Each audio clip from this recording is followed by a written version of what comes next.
Shalom Aleichem. It's actually Wednesday today, and I'm making a video, but it's not really Ask a Rabbi Wednesday. I was at work. I'm on my lunch break now, and someone changed the channel. The TV was on, and they put on the speech that John Kerry is giving now in the Holy Land. And in light of the UN resolution against Israeli settlements and so forth. I didn't see the whole speech. I think it might even still be going on now. I'm not sure. I mean, this guy really likes to hear himself talk, although so do I. But and I don't have as much of an audience as he does. But in any event, so I guess I really like to hear myself talk. I guess I'm much worse than that. But in any event, this was shocking on many very levels and just upsetting, and just I was taken aback, flabbergasted really by the speech, by what I saw of it. Certain points in it were just out of control. Now, a lot of folks who know me know that I'm not really a Zionist. That's cost me a lot of flack.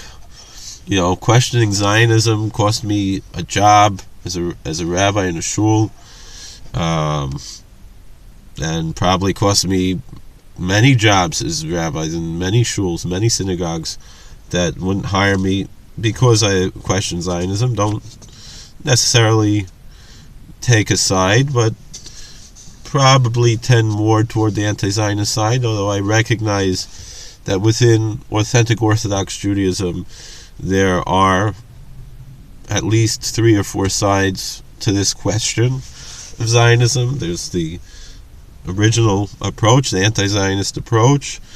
There's the middle of the road, the non-Zionist approach, which most the ultra-Orthodox would follow. And then there's the religious Zionist approach. And there's also, within religious Zionism, I'd say there's 2 approaches. There's maybe a more pragmatic approach and a more messianic, hopeful approach. So that would make 4 different approaches. The 2 Haredi approaches and the 2 modern Orthodox approaches. And then there's also, I'm sure a lot of folks, maybe a 5th approach that just don't see this whole thing as an issue.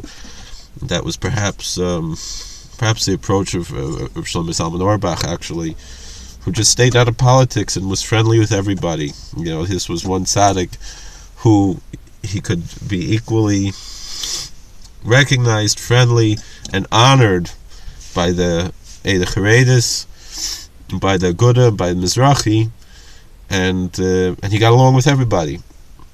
Now, excuse me, still getting over a cold. My ears are a little stuffed also, so at least I don't have to hear. My kids were saying the radio was too loud today, so because I just can't hear. But I was able to hear what Kerry was saying, and just very shocking. For one point, he said that Israel is inching closer and closer to one-state solution, and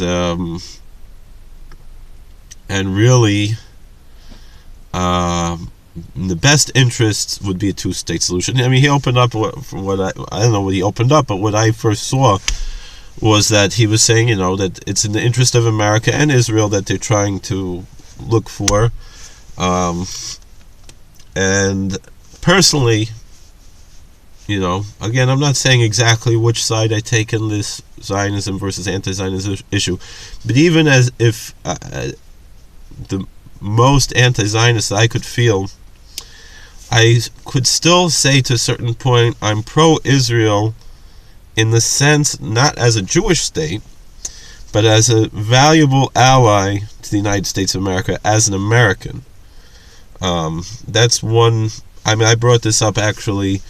I've had conversations with people from the Turei Karta, who is a very small group, but they have very loud activists, and certain positions that they take differ from the mainstream anti-Zionist, like the Satmar, which is a very big community, probably the biggest Orthodox community in America, single community, even though it's several congregations, but it's still one community essentially.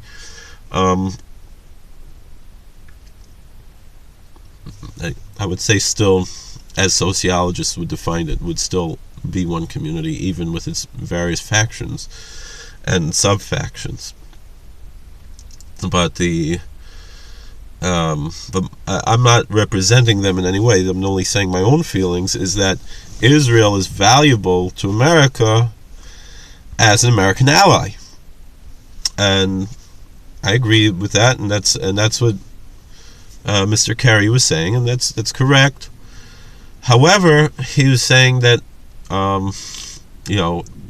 Israel, he feels that it's in the best American interest to have a two-state solution, and that now Israel is tending toward a one-state solution. And that the two-state solution would be in America's interest and in Israel's interest, and the one-state solution would not be in America's interest nor in Israel's interest. I emphatically disagree with this, perhaps because of the anti-Zionist feelings I have. And Zionism, as I see it, even though there are many different types of Zionism, religious and secular, and many different types of religious Zionism and different types of secular Zionism, the essence of Zionism is not settlement at all. There are many anti-Zionist settlers. There have been all throughout history. The first, Jewish settlers were all anti-Zionist. The anti-Zionist communities in Jerusalem come from the old Yishuv, from the people who settled the Holy Land as a religious devotion and not a political one. That's neither here nor there. But Zionism, in its essence, has the goal of having a Jewish state. For whatever reason, many different reasons. But that's essentially what most people see, is that they want to have a Jewish state. Even many non-Zionists will agree with certain ideas of this, that somehow a Jewish state protects from anti-Semitism, which I feel that history has shown not to be true. In fact, it incites anti-Semitism in a certain way, and it embitters it, and it also the blame into our hands more than meaning it puts a responsibility on our shoulders for it as well, when there's a responsibility there, which before that there wasn't as much, if at all. Probably wasn't at all. So that's an issue, and actually Herzl actually wrote in his journal that was part of his ideology. But I don't want to get into that issue today. But to me, I think the one-state solution is the best answer. I remember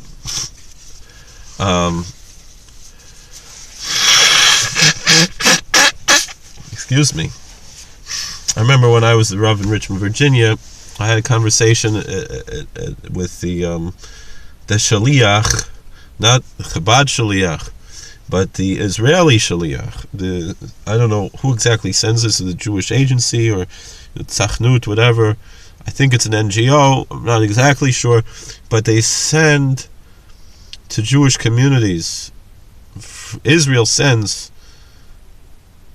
emissaries, kind of community ambassadors, to Jewish communities around the world, for the sake of promoting Israeli interests in those communities. So I remember having a conversation with the Shaliach there, and I asked this question. I said, why doesn't Israel simply annex all the land that they won in 1967 and end the occupation? Not end the occupation by leaving the occupation, end the occupation by annexing the land, because it's occupied territory, because Israel never annexed the land. And so it's in a limbo state. And he said, well, then we won't have a Jewish state anymore. And so that comes to the crux of the whole issue. Meaning, what's more important? Is peace more important? Is lives, including many Jewish lives? Since 1948, 20,000 Jews have been killed in the wars that Zionism has produced. Many more, in terrorism, wars, all these things. Tremendous casualties. Even one life isn't worth it. Judaism says you only give your life for 3 cardinal sins. And Zionism is, settling the land, if you want to say that's one of the mitzvahs, is not one of the reasons to give up your life. It's one thing when you have a war that you have a prophet, biblical wars, where prophets and the Urim and Tumim were consulted. That's a whole different story. Hanukkah is a different type of war because it was mostly a war not against Gentiles, but it was a war against heretical Jews, which is allowed in exile. But war against Gentiles is not allowed in exile. Because we need a prophet to establish war. That's part of the laws of the wars. And the Bible is clear on that, meaning the prophet Samuel had to instruct Saul to wage war on Amalek. What? The Torah says that there's a constant war with Amalek. Well, Saul had no right to wage war until Samuel told him so. Even the king couldn't do it without the prophet or without the Urim and Tumim and so forth. And again, that's a religious issue. I'm not really talking about religion right now. I'm talking more about politics.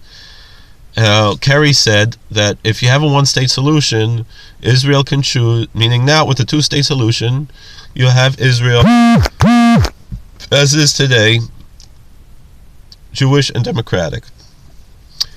And Kerry said that if you have a one-state solution, Israel has to choose either to be religious, either to be Jewish, nothing to do with religion, either to be Jewish or democratic, but it can't be both.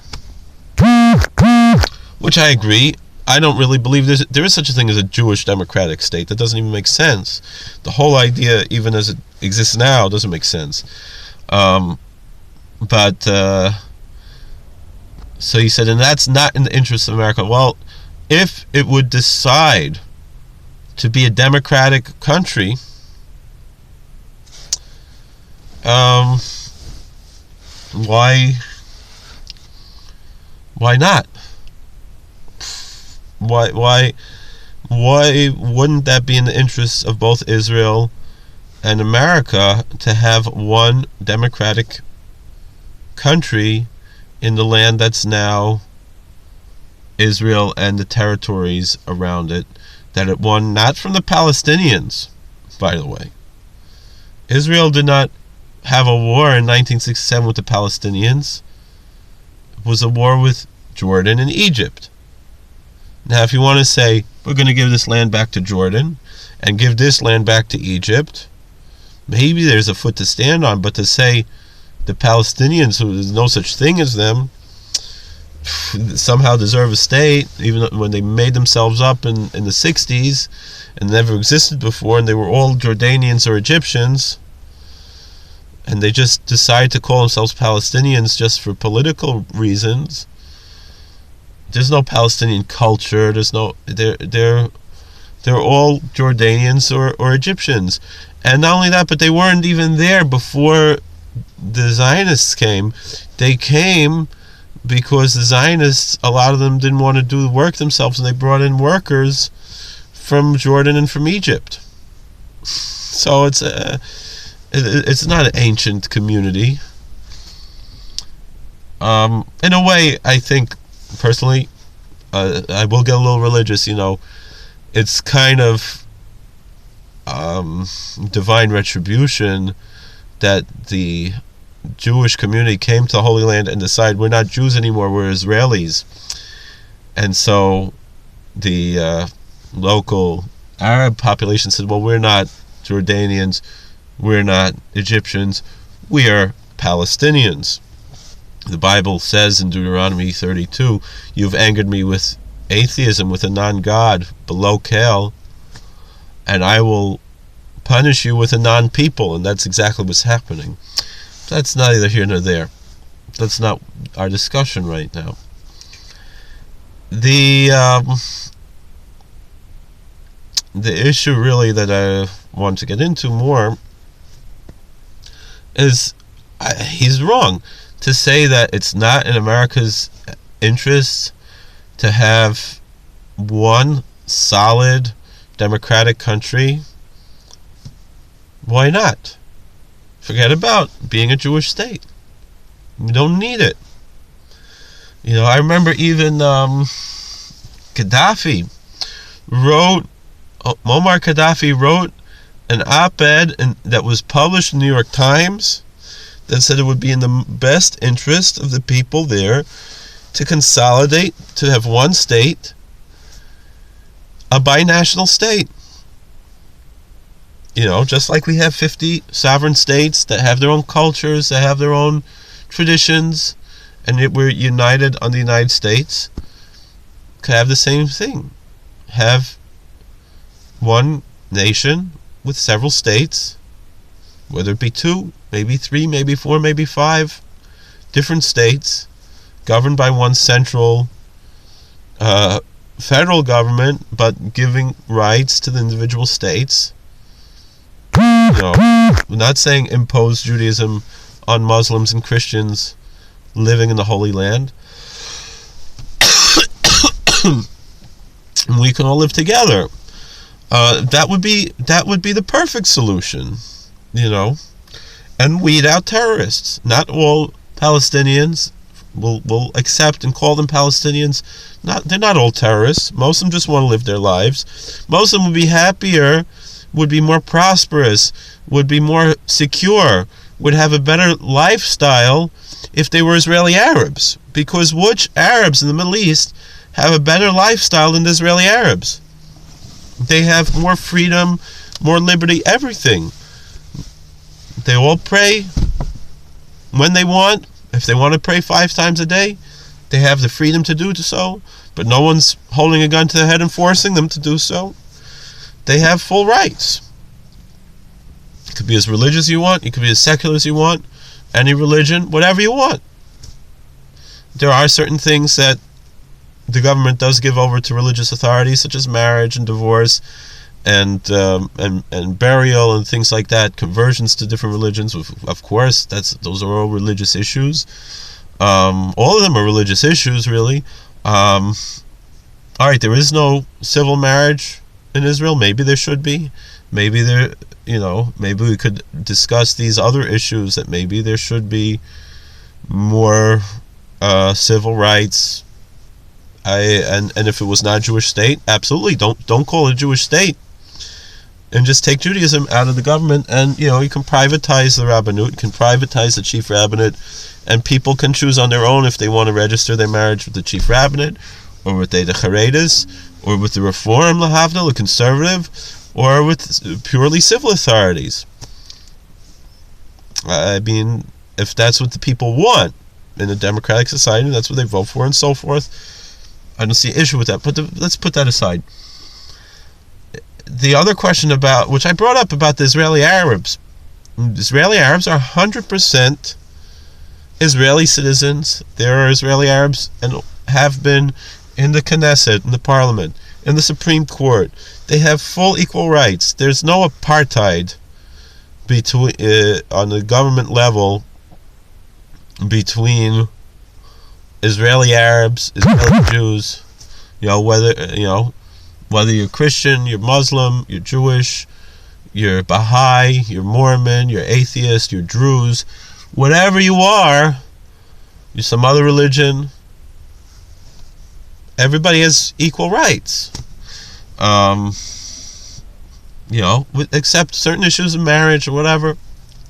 But again, even though personally I agree with those religious values, I don't really think the government should be imposing them necessarily. But again, that's neither here nor there. I certainly think the rabbinate has gone out of control with with conversions, and especially when it comes to the international issues with conversions are just off the wall. But again, that's neither here nor there, because that's not what we're talking about now. So then he said, well, what about if the settlements, I mean, you want to have a two-state solution, which I don't think is viable in any way, but Kerry thinks it is. And he said, well, why can't people will ask, why can't the settlers just live there just like they're Israeli? He asked the question. I was asking the question before he asked the question. He approached this and he said the most stupid, and I don't like to use the word anti-Semitism, but I'll use it in a colloquial sense. By Dershowitz's definition of anti-Semitism, right? Alan Dershowitz says that if you give a different standard for Jews and for non-Jews, that's anti-Semitism, which I disagree with, because the Torah gives a different standard for Jews and non-Jews. The Torah expects more from Jews because we are part of a covenant, just like, and it's not to put down non-Jews, it says in the Bible, in Amos, we read last week in the Haftarah, I only knew you from all the nations of the world, therefore you will be visited for all your sins. Meaning, God doesn't punish Gentiles for all of their sins because he doesn't have the same relationship. It's a greater disrespect for God. The same thing.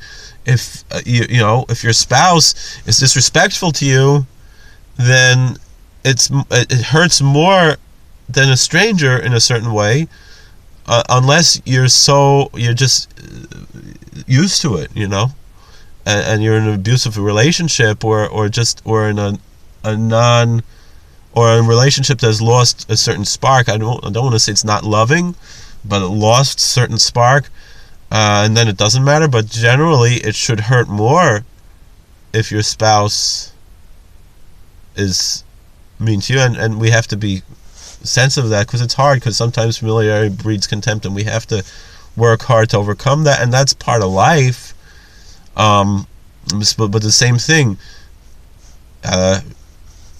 Judaism views us as the spouse of God on a national level, and so therefore the relationship is much more intense. So I disagree on what he's saying, but of course he's a self-proclaimed heretic, but he likes to go to Orthodox shuls, as he said. He enjoys it. That's where he goes. That's what he's comfortable with. Culturally, whatever it is, he says he likes to hear the cantor. He said him and Ed Koch used to go to, he said neither they would both go to Orthodox synagogue. That's neither here nor there. But Dershowitz says that when you apply a different standard to one group to another group, then it crosses the line to bigotry. And again, I disagree. I mean, it's the same thing. Like that's like saying, like in the Catholic Church, that you're anti-priest because priests have different rules than lay people. A priest can't get married, even though Rob Astorino was talking about it on the radio today. He had Cardinal Dolan on, but I missed the program because I was in work. But maybe I'll listen to it later. I don't know. But there are certain rules that apply to priests that don't apply to lay people, and the same thing. That's how Judaism.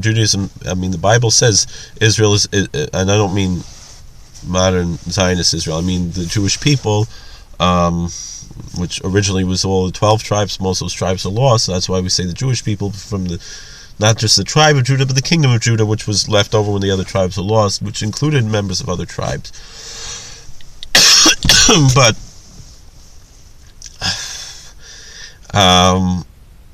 the Jewish people are a kingdom of priests and the holy nation. So that's it. But anyway, that's neither here nor there, because that's our business. Maybe other people's business. Maybe that's an answer to that. Because absolutely what he said. See, he said the question is I had. If you want a two-state solution, my feeling is, just like there are Israeli Arabs, there should be able to be Jewish Palestinians. And Kerry said, people ask that. And he said, and this is what he said, I couldn't believe what he said. He said, he said the Israeli Arabs are subject to Israeli law. They're full Israeli citizens. He said, do you really expect, this is what he said. I mean, mind-boggling that he could get away with saying something like this. Do you really expect the settlers, he didn't say Jewish settlers, but they're all Jewish settlers.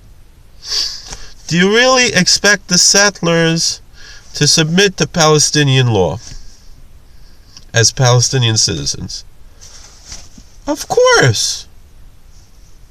If it means that much to them to stay in their homes, they don't care about Israel, the state of Israel. They have a religious devotion to this land, and that's why they're there, not because of the Israeli government. They care about Netanyahu? Of course not. They care about this piece of land they have religious devotion to. We could have a whole discussion of the philosophy behind that, which I think is kind of a childish religious approach, in a certain sense, to a certain extent, but again, that's neither here nor there, because they have freedom of religion, even if I don't agree with their religious approach. These folks have a religious devotion to this land, and they'll live there just like the Israeli Arabs are loyal to Israel, or they should be.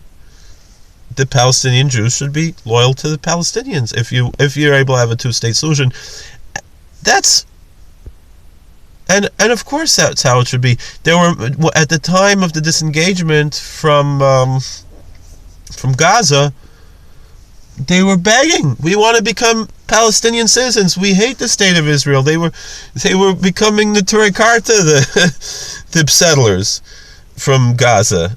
They wanted to give up on Israel. They hated Israel. They wanted to become Palestinians. The Israelis wouldn't let them because they knew that would be a smack in the face to Zionism. But that's understands that. But wait a second.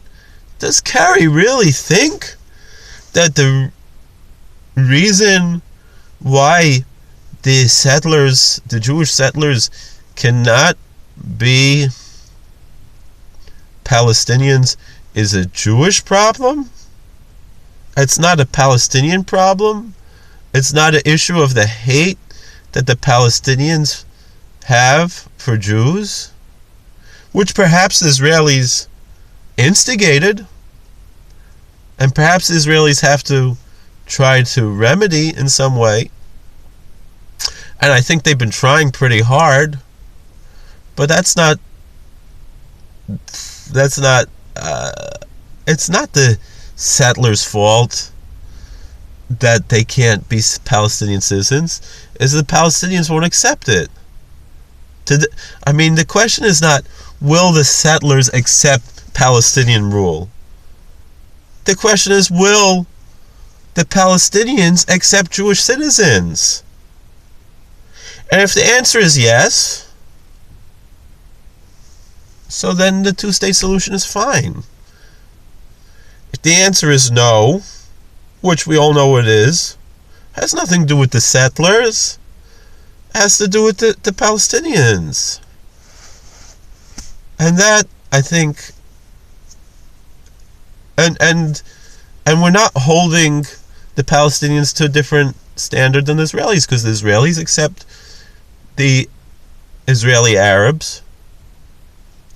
It's not really so much an issue of the Israeli Arabs accepting Israeli rule, because many Israeli Arabs actually are fighting for the Palestinian cause. So it's not.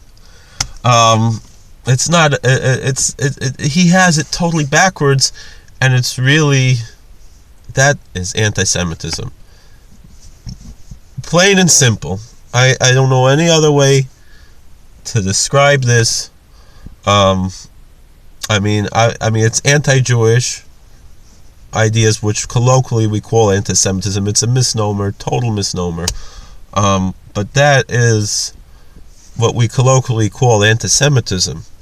To say that and he says, and that's the reason why you can't have Israeli settlers, not because of the Palestinians, but because of the Israelis. because of the Jewish settlers. They don't want to be Israelis anymore. They're giving up being Israeli. There are plenty of them. They're willing to give up and being Israeli and become Palestinian and practice their religion as Jews, practice Judaism, have their synagogues, keep kosher, keep the Sabbath, and live in a Palestinian-ruled country. And first of all, the Israelis won't let it. They might say it's a security risk, but really it's a mix of both the security issue and the fact that the Palestinians wouldn't do it. I mean, they came into Gaza, they burned down the synagogues. What are you talking about? It's ridiculous, So anyway,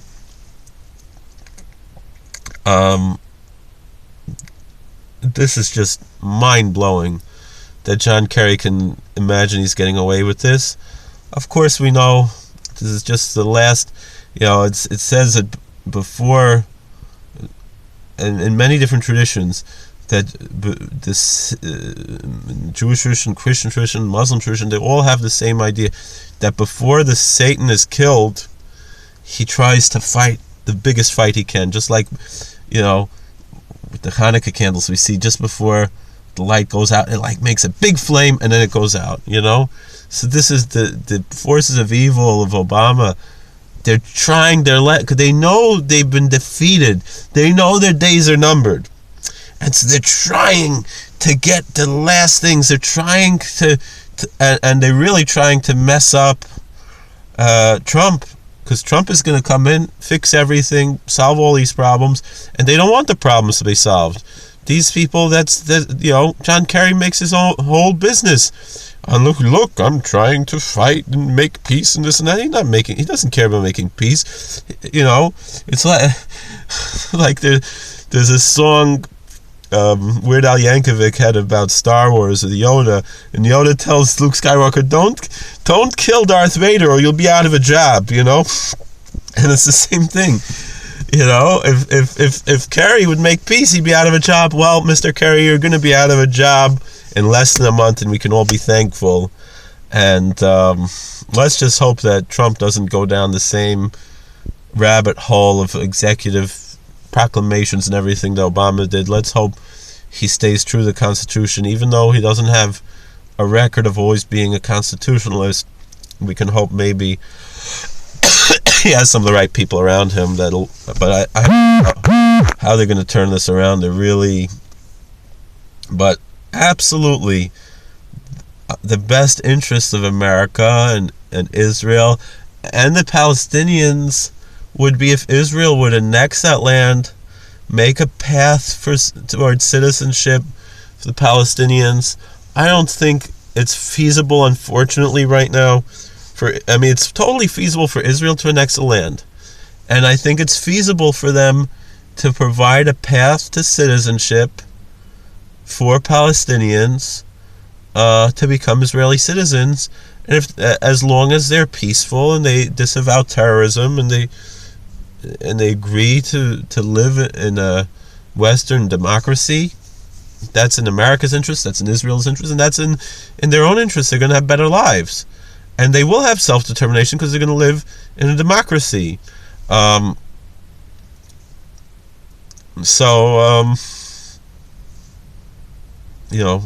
heard, I think Caroline Glick wrote a book, The Israeli Solution, and that really makes sense to me.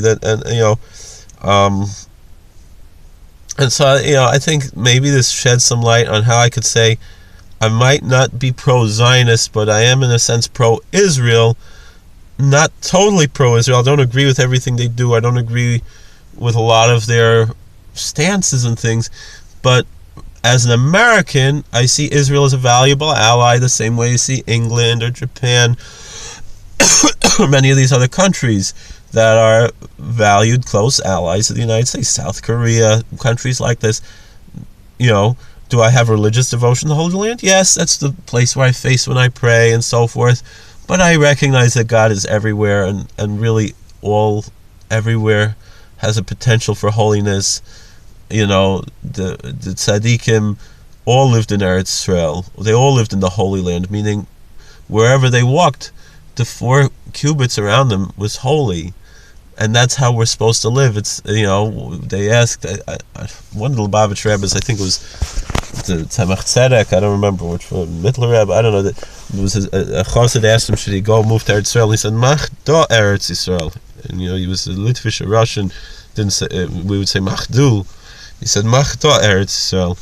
Make here the Holy Land, make here the land of Israel. Doesn't mean to make it Israeli. It means to make it holy, that we live in the shelter of the Most High. Do we live in the shelter of the Yoshev B'Seis Elyon, he who dwells in the shelter of in the hidden place of the Most High, in the shelter of the Almighty he dwells. That's how we're supposed to live. Doesn't matter where you are geographically. If I remember there was someone, a very pious chassid. He was in my car and he was discussing the issue where to face with Shemona Esrei, and he said, if you're riding in a car and you're not facing east, you point your heart to the Holy of Holies. And he said that's on a higher level. That's not b'diavad. That's on a higher level. That's not post facto. It's on a higher level than actually facing east or whatever direction Jerusalem is, to have your heart face not just the city of Jerusalem, to face the Holy of Holies, where the cherubim were, where the Ark of the Covenant was. That's when you pray. That's where you enter into that place. We make every place, every person is a high priest. Every place is the Holy of Holies. Every moment is Yom Kippur, if we have our hearts in the right place. Of course, we have these things as symbols for the higher ideals that they represent, and that's really the major folly of Zionism, is the focus on the piece of land rather than the ideals. But that's not what I'm talking about here. But in essence, and really when Mashiach comes, the whole world is going to be Eretz Yisrael. Jerusalem is going to be as big as the Holy Land is now, and the Holy Land is going to be as big as the whole world. I don't think we're going to have to get up and leave and go somewhere else when Mashiach comes. We're going to be there. The whole world's going to be there. The whole world's going to be holy and good, and we're going to take Trumas and Meisters from all of our fields. All right. Well, God bless. Thank you. Please like, share, and subscribe. Feel free to comment and share. I know I probably just upset everybody because I hit everybody's buttons, because nobody's going to agree with me, and that's fine. But I hope that I was able to open up discussion and dialogue, and we can understand each other better rather than just, being emotional, which is what most people just do. All right, God bless. Thank you.